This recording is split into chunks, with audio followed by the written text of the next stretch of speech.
어제 국회 본회의에 보고된 체포동의안에는 권성동 의원의 혐의에 대한 새로운 정황 증거가 담겼습니다. 특검이 확보한 문자 메시지입니다. 1억 원을 전달했던 통일교 관계자가 같은 자리에 있던 동석자에게 보낸 건데요. 돈을 주고받은 당사자 외에도 또 다른 사람도 이걸 알고 있었다는 걸 뒷받침하는 내용입니다. 양빈형 기자입니다.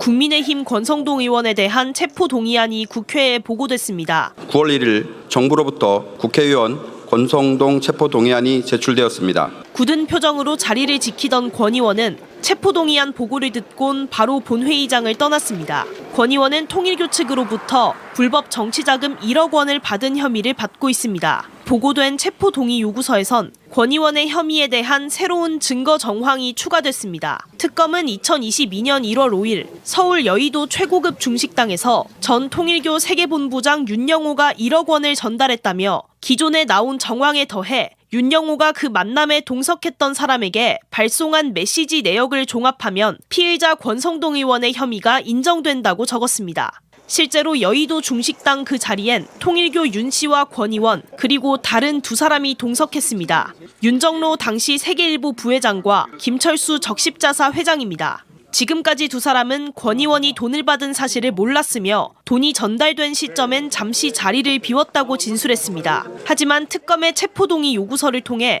권 의원의 정치자금 수수를 동석자도 알고 있었다는 정황이 새로 드러난 겁니다. 특검은 이 메시지 내역을 포함해 총 5가지 증거들을 제시하며 권 의원의 구속 필요성을 강조했습니다. 큰 거 한 장 서포트란 메모가 남겨져 있던 윤 씨의 다이어리부터 두 사람이 만나기 2시간 전 윤 씨의 부인 이모 씨가 찍은 현금 뭉치 사진도 증거로 제시됐습니다. 이 씨는 통일교 세계본부 회계를 총괄하는 자리에 있었습니다.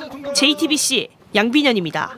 권성동 의원, 지역구는 강릉, 전 원내대표였죠. 저 대선 때까지 투권, 쌍권으로 불렸던 사람. 근데 지금 뭐죠? 체포동의안에 올라가 있어요.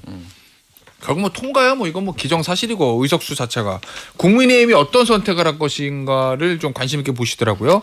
불참, 자율투표 또 뭐 있지? 당론 부결. 네. 당론 반대. 부결 어차피 부결이야. 근데 우선 저 과거에 저 더불어민주당의 그 이재명 대표 방탄 그 작태를 강력하게 비판하며 우리는 절대 그런 거 불체포 특권 안 쓰겠다고 했잖아요. 그러니까는 뭐 부결이니 뭐니 이거는 저는 말이 안 된다고 봅니다. 말이 안 되고 굳이 그러니까 아니 근데 지금 그러니까 어차피 하지 못하니까 사실 논쟁의 의미가 없어요. 아니 능력이 모양새가 그러니까 지금 그걸 물어보시니까 모양새라는 차원에서는 아까 말한 대로 뭐 부결이니 반대니 이건 말이 안 되고 제가 굳이 한다면 뭐 자율투표라든가 왜냐하면 이제 그 의원 개개인이 뭐 예를 들어 이거는 뭐 법리상 문제가 있다라든가 뭐 이렇게 판단할 수는 있겠죠. 그러니까 저는 뭐 자율투표에 맡긴다든지 뭐 이런 정도가 제일 적절하지 않을까라고 생각합니다. 그리고 안 들어가는 것도 저는 아닌 것 같아요. 왜냐하면 안 들어간다는 것도 결국 이제 반대한다는 거잖아요. 그러니까 저 들어가서 자율투표하라. 저는 뭐 그렇게 보는 게 맞을 것 같습니다. 제가 국민의힘 지도부라면 물론 시켜도 안 하죠. 근데 만일 이다면 그러니까 빙의를 해서 생각한다면 전 불참을 할 것 같아요. 불참이 제일 합리적인 방안이다. 왜요? 혹시 왜냐면 서약서를 썼어요. 이미 22년인가 3년에 써서 가나다 순이거든요. 권 씨잖아요. 서약서도 윗줄에 있어요. 본인도 포기한다고 그랬어요. 네, 본인이 포기했죠. 근데 서약서를 썼는데 만약에 투표해서 찬성으로 쓰기도 애매하고 그러면 당에 그걸 가지고 뭐라고 하는 분들이 나옵니다. 단합에 저해가 되죠. 그리고 반대를 쭉 다 썼다. 그것도 다 반대해놓고 뭐 이렇게 그러니까 체포해 가면 안 된다. 이렇게 쓰기도 본인들이 애매해지거든요. 이래도 욕먹고 저래도 욕먹는다는 그렇죠. 거네. 그럴 바에 어차피 이거는 우리가 없어도 가결될 것이기 때문에 우리는 그걸 전제로 불참하겠다라고 빠지는 게 당의 훈리를 위해서는 제일 낫다. 다시 한번 말씀드리면 전 지도부 시켜도 안 합니다. 저는 지도부 시켜주면 하는데요. 자, 권력 의지를 드러내고 있는 김준일 저는 앞으로 3년 뒤 총선에 이분들 앞으로 총선 뒤에 이분들하고 방송 못할까 조금 우려가 되네요. 그렇습니까? 분명한 시켜주면 하겠다는 사람 나오는 거 보니까. 당을 개혁해야죠. 근데 이제 어쨌든 그러니까 이게 딜레마예요. 그러니까 불참하면 그럼 욕을 안 먹느냐. 이건 불참도 일종의 이제 방탄으로 이제 비춰질 가능성이 있는 그렇죠, 거죠. 그렇지. 뭐 여러모로 근데 그럼 어느 게 더 손익계산서가 예를 들면은 이탈표가 뭐 국민의힘 입장에서 이탈표가 나와가지고 찬성표가 또 많이 나오면은 이것도 문제. 왜냐하면 당은 기본적으로 권성동 의원이 정치 탄압을 받고 있다라고 지금 계속하고 진짜 제가 유익 있게 보는 건 뭐냐면은 장동혁 대표가 항상 이렇게 앞에서 이런 거 마이크 잡고 있잖아요. 대각선 뒤에 바로 항상 권성동이 있어요. 권성동 의원이. 예, 그건 위치는 왜 그럴까요? 아니 그러니까 그 자리는 되게 치열한 자리예요. 예. 의원총 할 때. 예. 그러니까 의총도 그렇고 제가 만약에 맞아. 피켓 시위 같은 거 할 때 권성동 의원이 안 보일 수도 있거든요, 사실은. 근데 항상 있습니다, 권성동. 이게 무슨 얘기냐? 권성동 의원의 당 차원에서 지키겠다는 메시지를 너무 선명하게 낸 거예요. 그런데 이탈표가 많이 나올 경우에는 또 이것도 정치적 리스크가 굉장히 크거든요. 그래서 저도 불참 쪽으로 좀 가닥을 좀 잡지 않을까 생각은 드는데 불참한다고 해서 그러면은 이게 문제가 없느냐? 그거 굉장히 문제죠, 그러니까. 이게 사실상 그거는 부결을 유도하는 거기 때문에. 예. 어쨌든 어려워지는 건데. 그러니까 메시지를 어차피 가결될 거니라고 하면 이제 피해는 갈 수 있어요. 어쨌든 국민의힘은 이번에 민주당하고 다르다는 걸 보여줘야 돼요. 사실 온 국민이 가장 그 더불어민주당의 지난 야당 시절에 그 가장 실망한 것이 그 당 대표의 그 범죄 혐의를 덮기 위한 사당 그게 좀 컸잖아요. 그러니까 그걸 또 가장 강력히 비판해온 국민의힘 입장에서는 민주당과 다르다는 걸 이번에 안 보여주면 그러지 않아도 그러지 않아도 부진한 지지율 만회의 길이 없다. 그럼 차라리 들어 찬성해라 이 얘기예요? 아니 그건 아니죠. 전 그렇게 보기는 어렵고 단지 어쨌든 의원들 당론 없다. 알아서 해라. 이렇게 해가지고 그 정도는 해야 된다? 아니 어떤 사람은 그럴 수도 있죠. 내가 볼 때는 이게 지금 그 혐의가 체포할 만한 혐의가 못 된다. 뭐 당당하게 범죄 팩트로 따질 수 있다면은 그렇게 하는 거죠. 저는 그렇게 보죠. 자 일단 그 체포동의안이 올라왔으니까 아마 이거 표결하기 전에 정성호 법무부장관 의안 설명을 하겠죠. 근데 이제 언론을 통해서 많이 공개되는데 내용은 저희가 많이 해서 많이 얘기를 해가지고 다 아실 거예요. 그런데 이제 범은 이제 정치자금법 위반이고 그 다음에 이제 대가를 대가성에 대한 서술로 돼 있는데 제가 이제 눈여겨본 건 요 부분. 이게 단순히 정치자금법 위반, 약간 뭐 뇌물성 요런 걸 더 나아가서 정치 권력과 종교단체가 결탁해서 국정을 농단하고 선거에 개입해 사법 질서를 교란한 사건이다.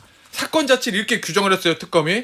단순히 정치자금법 위반, 뇌물 뭐 이런 문제가 아니라 이 특검의 규정을 어떻게 봅니까? 그러니까 국정농단이라는 거 아니에요. 특히 이제 정치 권력과 종교 권력.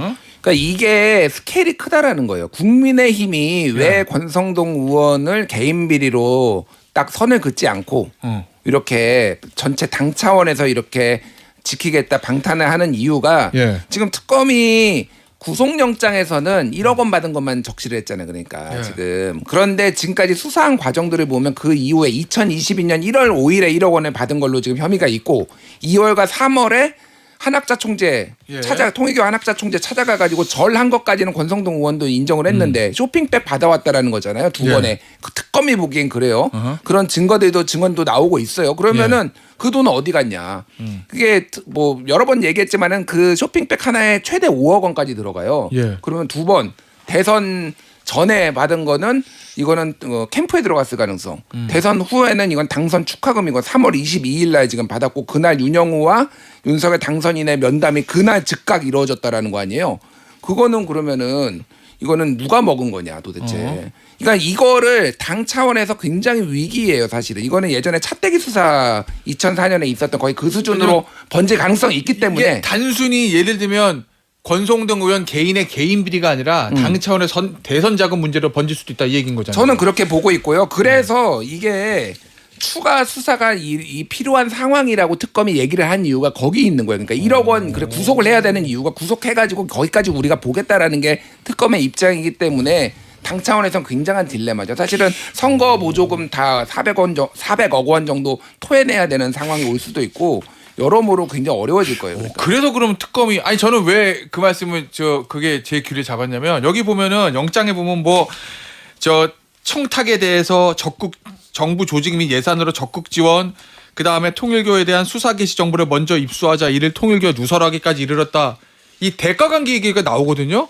이러면 사실은 정치자금법 위반보다 형량이 더 센 뇌물로 영장을 칠 만도 한데 그냥 계속 정치자금법 위반으로 가길래 저는 그냥 그럼 일단 특검 입장에서 구속해놓고 대가성 보안 수사 해가지고 뇌물로 제명을 바꿀 건가 이렇게 생각했는데 그게 아니라 김준일 평론가 보기에는 뇌물 같은 개인 비리 문제가 아니라 이거 당의 불법 정치자금, 선거자금 여기까지 갈 거다 이런 거잖아요. 지금. 특검은 거기에 그림을 그리고 오히려? 있는데 어디까지 갈지 왜냐면 이제 구속영장은 확실해야 되잖아요. 예, 그러니까 그렇지. 지금 증거들이 워낙 맞아, 많으니까 맞아. 그걸로 일단 구속을 해놓고 거기까지 갈 거가 이제 특검의 계획이라는 거죠. 예. 일단 뭐 저는 이제 예. 정치 권력과 종교 단체가 결탁했다 이 부분이 예. 되게 중요한 것 같아요. 아주 불량한 국정농단이라는 표현을 썼는데 예. 예를 들어서 어떤 사업가 또는 어떤 정치인에게 돈을 받고 공천을 준다든지 이권을 준다든지 예. 이게 흔히 저희가 봤던 불법 정치자금. 비리들이잖아요, 정치인들의.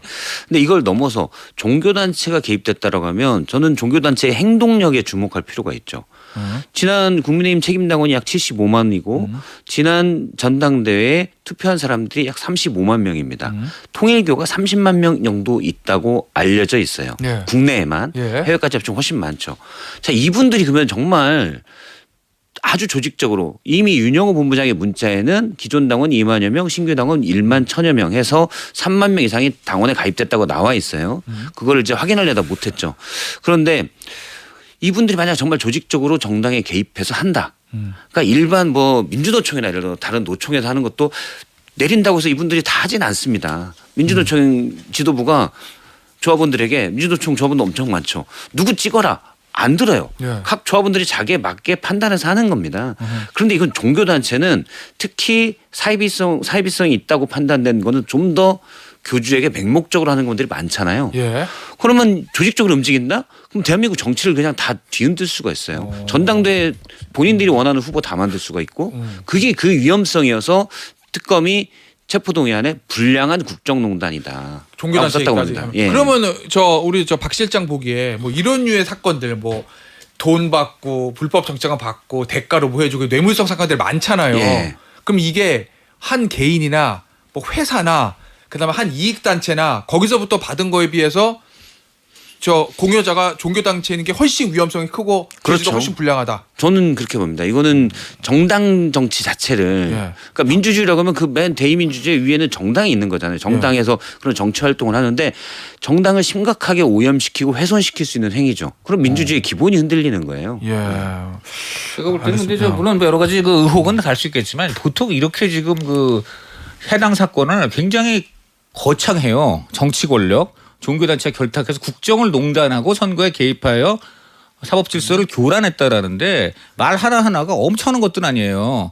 그러면 이런 엄청난 것을 지금 딴 게 아니라 형사 사건이란 말이에요. 예. 형사 사건 아주 구체적이어야 돼. 예를 들어 아까 차떼기 이런 건 굉장히 구체적이에요. 뭐 예를 들어 만남의 광장에서 트럭 붙여놓고 그 안에 얼마가 들어간 그 현금 상자를 이렇게 누구로부터 운반케 하여 뭐 이런 게 나와야 되는데 지금 이 과정에서 아까 말한 대로 뭐 1억 원 이 부분은 분명히 이제 상당히 지금 이제 특검이 좀 수사가 진행된 것 같고 뭐 저희가 그건 당연히 그렇죠. 예. 그러니까 그런 거는 맞는데 그럼 이게 정말 통일교 전체가 예? 그 국민의힘 전체하고 예를 들어 결탁해가지고 정치 권력이라는 게 그럼 국민의힘인데 예. 국민의힘하고 통일교 전체가 결탁해가지고 국정 전체를 농단 이 말 자체가 이게 무슨 형사적으로는 이걸 규명하기는 저는 굉장히 뭐 물론 특검이 능력이 있으면 할 수 있겠지만 저는 아주 상당히 좀 이거는 그 정교한 설명이 필요할 것 같고요. 굉장히 법원에서 이런 부분은 쟁점이 될 것 같다고 저는 말씀드립니다. 네. 물론 제가 이렇다고 권성동 의원 잘못이라든가 이걸 호도하고는 아니에요. 근데 지금 이 특검이 하고 있는 서사는 굉장한 너무 제가 볼 때는 모르겠습니다. 너무 그린 것 같습니다. 형사적으로 본다면요. 이건 정치적으로 이럴 수 있어요. 근데 형사적으로는 구체적으로 누구 잡아서 인신 구속하고 이제 벌 줘야 되는 문제인데 이렇게까지 과연 규명을 해낼까? 이런 논리로 하면 이거는요. 국민의힘 전 과거 수뇌부 그다음에 이제 통일교는 아마 한학자여서 다 집어넣어야 돼요. 근데 요거는 어차피 양형할 때 그 불량성을 체크할 뿐이지 어차피 1억 원 받은 거에 따라서 물론 더 받은 게 아까 쇼핑백이 증명이 되면 더 나오고 어차피 형은 그렇게 정해질 것 같아요. 하여튼 그리고 저는 이제 강릉에 지금 가뭄이잖아요. 보통 요런 때는 이제 지역 국회의원이 가는데 권성동 의원은 못 갈 것 같아요. 네. 그리고 원래는 국회의원이 그럴 때 가면 안 됩니다. 가면은 그러자도 지금 그 시민들 위해서 물 옮겨야 될 공무원들이 국회의원 가면 또 국회의원 앞에 가서 보고해야 되잖아요. 위전하고. 그러니까 그거는 그거는 아무 죄가 없고 문제가 없는 국회의원도 이럴 때 가면 안 됩니다. 알겠습니다. 하여간 저는 그게 궁금해지긴 했어요. 특검이 과연 마지막에 이 수사를 어떻게까지 끌고 갈까. 분명히 이런 사건은 사용처를 규명하거든요. 돈 받아 어디서 썼는지. 어디로 갔을까.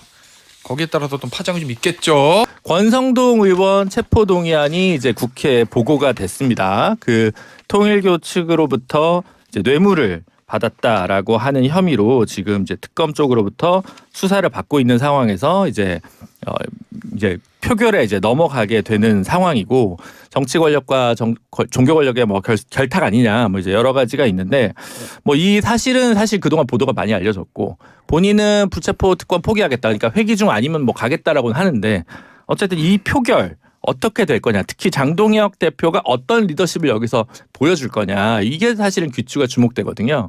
근데 아무래도 이 인신에 관한 부분은 무기명으로 하기 때문에 누가 찬성했고 반대했는지까지 우리가 모르지만, 네. 그래서 전반적인 이제 기조는 뭐 국민의힘도 사실 국민적 비난을 상당히 이건 의식할 수밖에 없는 행보기 때문에 이런 범죄 혐의가 상당히 중할 뿐만 아니라 이런 개인 부정부패가 연루된 사안까지도 방탄으로 임하기는 상당히 쉽지 않을 것이다. 정치적 부담을 좀 고려할 것 같고요.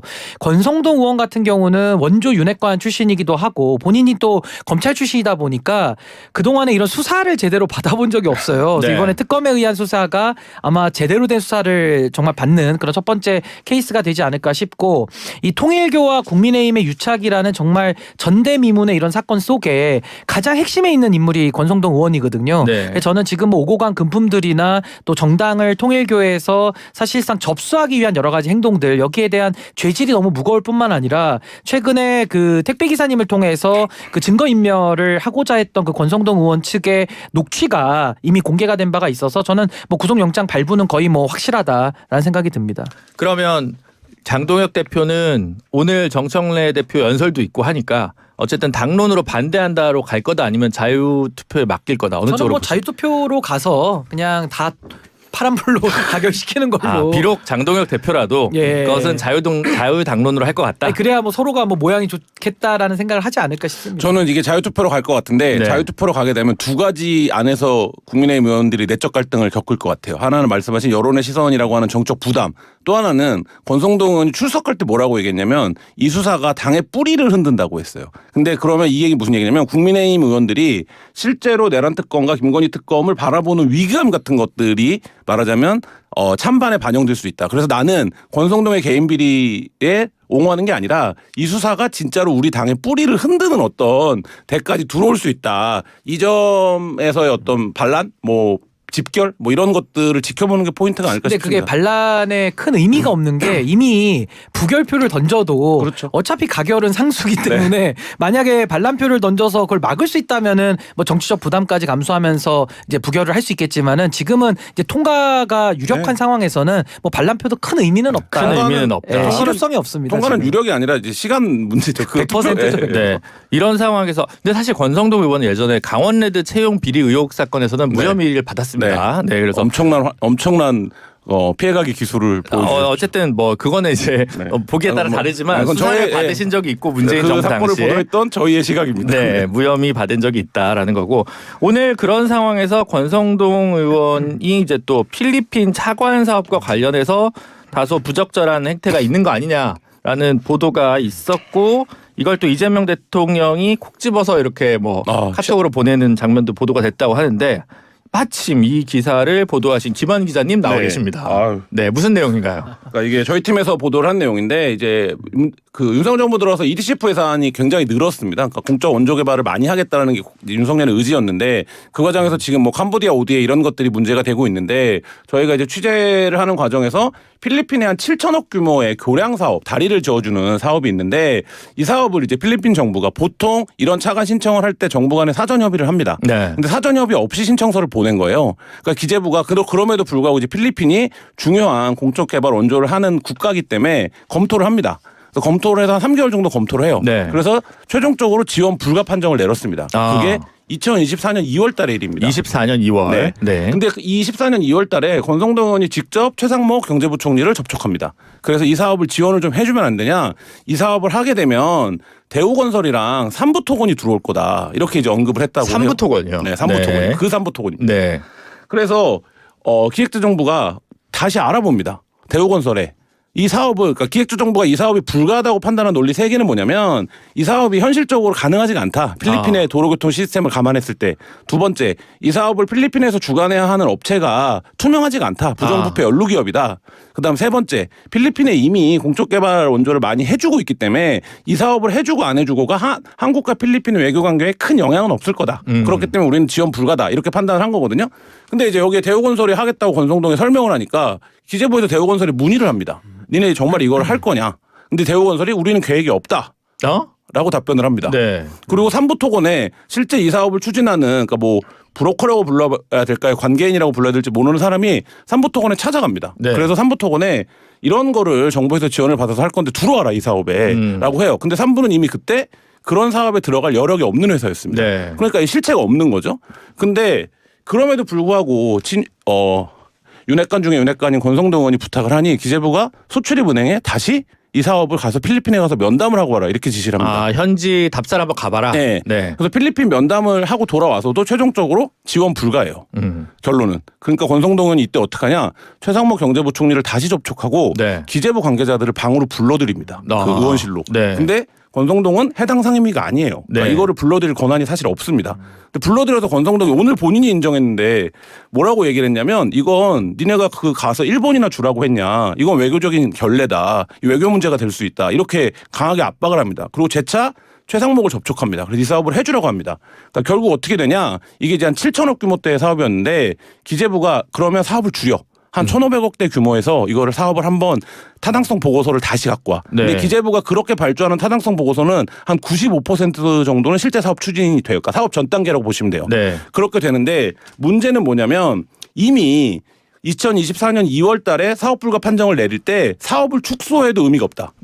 라는 결론을 같이 소결론을 같이 갖고 있었어요. 이미 타당성 조사에서 그런 결과가 났었다. 네네. 네. 근데 그럼에도 불구하고 이제 권성동 의원이 최상목 경제부총리에 대한 직접적인 세 차례의 압박 그리고 기재부 공무원들의 의원실 소환 이런 거를 통해서 이 사업을 이제 관철시켜낸 겁니다. 아, 결국 관철이 됐다는 거죠. 타당성 조사 단계에서 이제 지금 보도가 된 거죠. 네, 그 상황에서 보도가 돼가지고 지금 대통령은 즉시 중지. 네, 그래서 오늘 그거가 이제 그래서 저희 입장에서는 뭐 엄청 분주한 날이었는데 근데 대통령이 직접 이 사업을 저희 기사랑 사업을 언급을 하면서 이걸 바로 중지 명령을 내리면서 이 사업이 지금 이제 타당성 조사 단계에 있는데 중지가 된 그런 상태. 근데 이 상황에서 그러면 물론 원내대표까지 지냈고 뭐 찐 윤핵관이었지만 그러면 윤석열 전 대통령이나 김건희 씨 통한 이런 정황은 없고 그냥 바로 단독 드라이브로 건 걸로 지금까지는 취재가 돼 있는 상황인 건가요? 현재까지는 그런데 수사 단계에서 밝혀져야 되는데 권성동 의원과 필리핀의 연결고리는 윤석열 정부 첫 특사 필리핀 특사가 권성동 의원이었습니다. 근데 네. 그때 원내대표였어요. 근데 그때 원구성 협상이 안 될 때예요. 근데 왜 원내대표가 필리핀 특사를 가냐 이 논란이 굉장히 시끄러웠습니다. 그때 좀 의아했죠. 의아했죠. 네. 그리고 이제 그게 하나의 키입니다. 그러고 나서 이제 필리핀 관련 행사에 권성동 의원이 굉장히 많이 등장하는데 여기에 놀랍게도 윤석열 수혜지라고 일컬어지는 대우건설과 삼부토건이 콕 집어지는 거예요. 그리고 그 기간에 삼부토건은 어떤 기간입니까? 주가 조작이 이루어지고 있던 때거든요.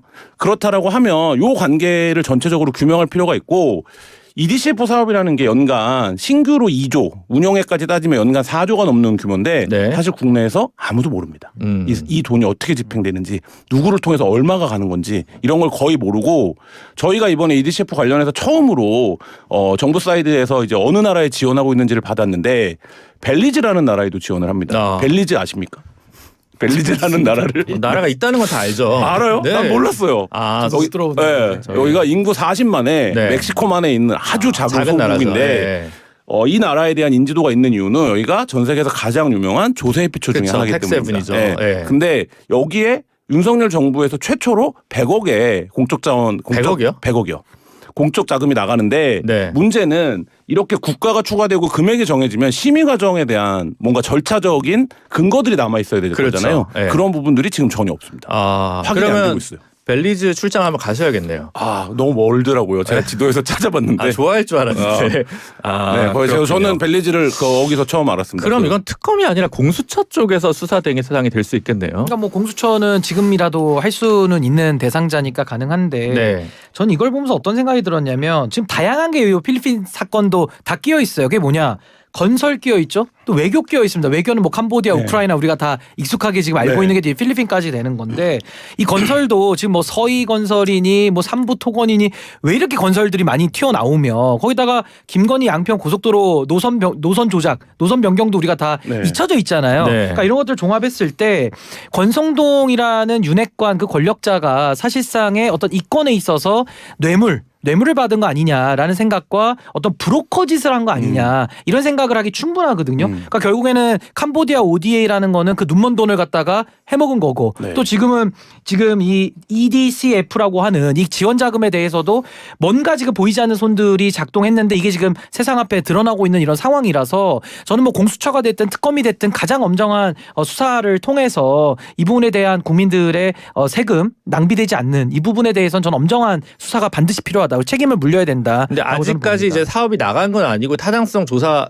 단계에서 이제 그친 거네요. 네, 그러니까 이게 윤석열 정부가 이제 미수가 된 거죠. 왜냐하면 중간에 끝나버렸으니까. 뭐 이제 미수인지 아닌지는 좀 애매한 부분이 있습니다. 네, 뭐 수사가 필요한 것도 아니고 의혹이 있다. 조금 왜 그런 일을 했는지에 대한 의혹이 있다라는 정도로 일단은 저희는 이제 무죄 추정의 원칙을 존중하기 때문에 그렇습니다. 레거시 미디어입니다. 네.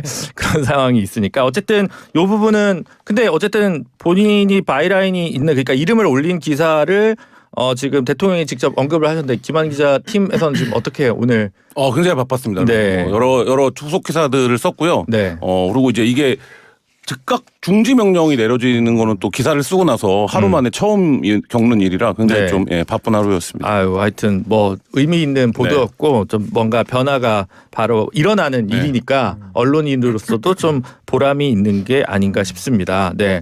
그 이제 그 원내대표 이제 였는데 원내대표 얘기하니까 추경호 전 원내대표 얘기도 이제 한번 해봐야 될 것 같은데 지금 그 특검에서 추경호 원내대표 때문에 계엄 해제 표결을 못한 국민의힘 의원들이 있고 이분들이 피해자다. 이런 혐의로 해가지고 수사를 계속 진행하고 있다. 이런 보도가 나왔어요. 그러니까 이제 뭐 법률적인 적용은 이제 특검이 더 하겠습니다만은 직권남용으로 본다면은 이제 직권남용의 피해자가 이제 국민의힘 의원들 심의표결권을 방해받았다 이제 이렇게 되는 것이고요. 더 나아가서는 추경호 원내대표의 가담 여부에 따라서 내란의 주요 임무 수행자로 판단이 될 수도 있거든요. 그러니까 거기에 대해서는 이제 특검이 채집된 증거나 그동안의 추경호 전 원내대표에 대한 조사 여부 이런 것들을 다 종합적으로 고려해서 아마 법률 적용은 하겠습니다만은 이 회의를 방해한 부분, 그러니까 계엄의 해제 요구 권한의 행사를 방해한 부분에 대해서는 일단 행위 자체는 있는 것이 분명하기 때문에 저는 뭐 특검이 조만간에는 결론을 내리지 않을까 싶습니다.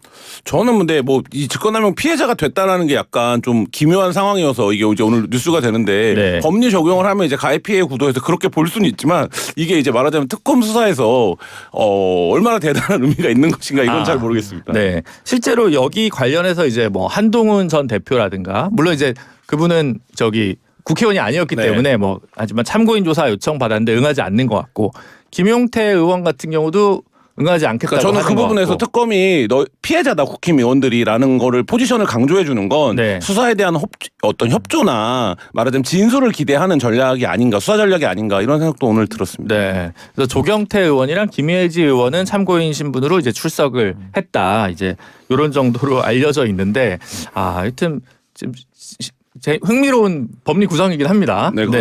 어쨌든 피해자가 뭐 있어야 되지 않냐라고 하는 주장이 있을 테니까 이제 특검에서 고심을 하는 것 같고 그래서 뭐 이거 관련해서도 이따가 이게 또 박용수 특검 때도 비슷한 논리가 하나 있었어요. 예를 들면 이게 이제 최순실이 국정 개입을 하면서 정당한 의사결정을 할 수 있는 공무원들의 권리가 침해됐다 이런 논리로 특검이 논리를 구성한 적이 있었거든요. 그러네요. 그러니까 그 논리처럼 이제 보입니다. 그래서 이 직권남용을 통해서 뭔가 이제 피해를 본 것이 무엇이냐 정상적인 업무를 방해했다라고 하는 이제 지적이 되겠죠. 네.